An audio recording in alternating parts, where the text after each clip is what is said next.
दोस्तों MIUI 9 का जो डेवलपर ऑप्शन है वो बहुत ही ज़्यादा यूज़फुल है। मतलब उसको यूज़ करके आप बहुत सारे काम कर सकते हैं जो आप नॉर्मल यूज़र नहीं कर पाएंगे। तो इस वीडियो को आगे देखते रहिए।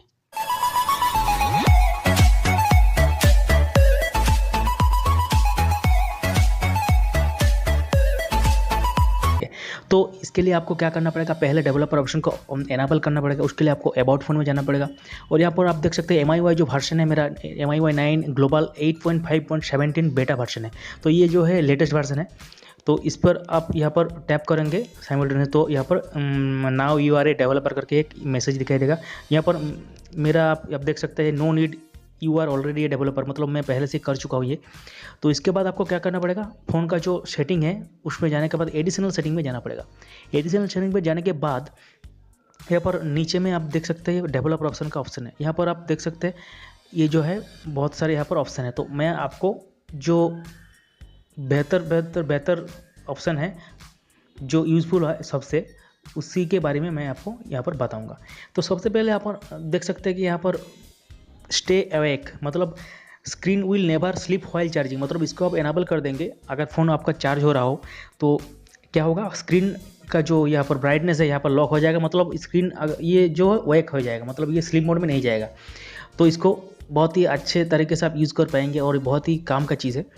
तो उसके बाद मैं आपको दिखाता हूँ कि MI अनलॉक स्टार्टर, मतलब आपका फ़ोन का बूट लोडर अनलॉक है या नहीं। आप जानने के लिए आपको कुछ नहीं करना पड़ेगा, कोई भी PC का ज़रूरत नहीं है।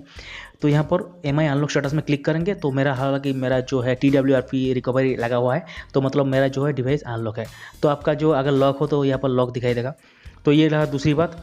तो उसके बाद आप यहाँ पर बहुत ही काम का जो चीज़ है, यहाँ पर डेमो मोड काम ये है कि आप देख सकते हैं मेरे स्टेटस बार पे गौर कीजिए। यहाँ पर जो है मेरा जो लाइव जो स्टेटस बार है आप दिखा रहे हैं। अगर मैं डेमो मोड को ऑन कर दूँ ना, तो यहाँ पर आप देख सकते हैं जो स्टेटस बार है वो बैटरी जो है वो फुल हो गया है, वाईफाई यहाँ पर ऑन है और टाइम जो है 2:36 हो जाए ये AM टाइम दिखा रहा है। मतलब टाइम जो है ये पर फिक्स किया गया है उसी टाइम से।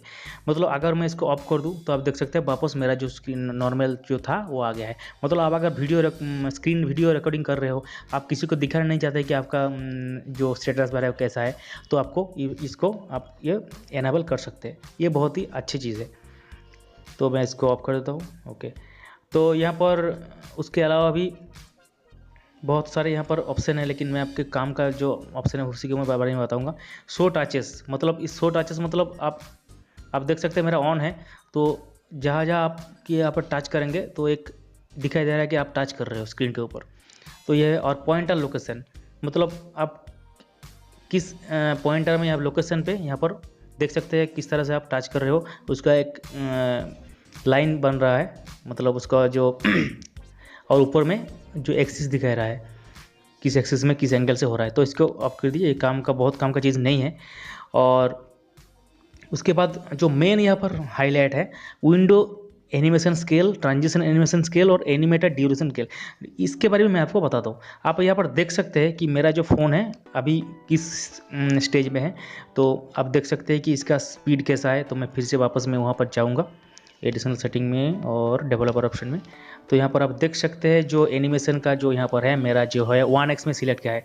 मैं इसको ऑफ भी कर सकता हूँ और 0.5x भी कर सकता हूँ। तो अगर आप 0.5 में करेंगे तो अब देखिए अब क्या होता है। सभी को मैं 0.5 में कर देता हूँ। तो आप देख सकते हैं कितना फास्ट हो रह गया है पहले से, मतलब एकदम फास्ट हो गया है, लाइटनिंग स्पीड हो गया है यहाँ पर। तो इसको आप अगर ऑफ़ कर देंगे ना तो इसी से भी फास्ट हो जाएगा। और इसके खास बात यह है कि बैटरी सेव करता है, मतलब बैटरी बैकअप आपको ज़्यादा देगा। आप खुद ही टेस्ट करके देखिएगा और मेरे वीडियो के कमेंट सेक्शन में लिखिएगा कि आपका ये काम हुआ है नहीं। आई होप कि ये काम करेगा 100%। तो इसको मैं मेरा जो है 0.5x में रहने देता हूँ। मेरा हालांकि 0.5x में ही पहले से ही था, बीच में मैं 1x कर लिया था। और एक मज़ेदार जो चीज़ है बैकग्राउंड प्रोसेस लिमिट, मतलब यहाँ पर स्टैंडर्ड लिमिट है। मतलब आप अगर किसी भी एप्लीकेशन को बैकग्राउंड में रखकर किसी और एप्लीकेशन को खोलेंगे तो जो पहले वाला एप्लीकेशन बैकग्राउंड में रह जाता था, और जो करंट एप्लीकेशन आप यूज़ कर रहे हैं उसका अगर किसी भी तरह का स्लो हो जाता था।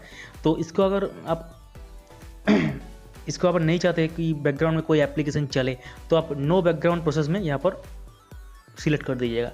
तो इससे हालांकि क्या होगा कि आप जिस एप्लीकेशन को यूज़ कर रहे हैं उसी को यहाँ पर जो एंड्रॉयड सिस्टम है वो रन करेगा, मतलब बैकग्राउंड में कोई भी एप्लीकेशन नहीं चलेगा।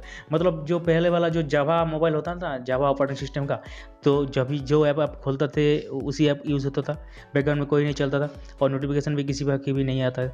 तो इसी के दौरान मैं रेकमेंड नहीं करूँगा कि आप इसको एनाबल कर दीजिए, क्योंकि ये जो है इनबिल्ट जो किया हुआ है वो बेहतर है। तो इस तरह से इसी सब सेटिंग को यूज़ करके आप अपने फ़ोन के परफॉर्मेंस बढ़ा सकते हैं और फ़ोन को कस्टमाइज़ कर सकते हैं। तो आई होप ये वीडियो आपको समझ में आया है। अगर कोई भी क्वेश्चन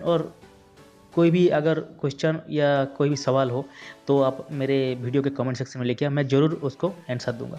तो इस वीडियो में इतना ही, बाकी मिलते हैं नेक्स्ट वीडियो में। थैंक यू देखने के लिए।